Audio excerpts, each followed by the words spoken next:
हम आप लोग के बीच में एक छोटी सी होली गीत भेज रहल बानी। बस ऐसे घर पे बैठे थे, बस ऐसे दिमाग में आ गया कुछ मैं आप लोग के बीच में भेजूं,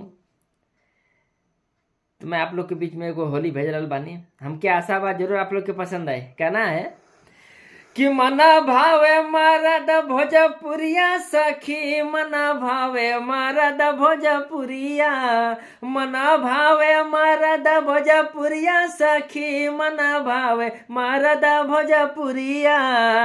अरे नीक लगे धोती, नीक लागेला कुर्ता, नीक लगे धोती, नीक लागेला कुर्ता। निकला गेला सर पे पगरिया हो, निकला गेला सर पे पगरिया सखी, मन भावे मरद भोजपुरिया, मन भावे मरद भोजपुरिया सखी, मन भावे मरद भोजपुरिया। होली है।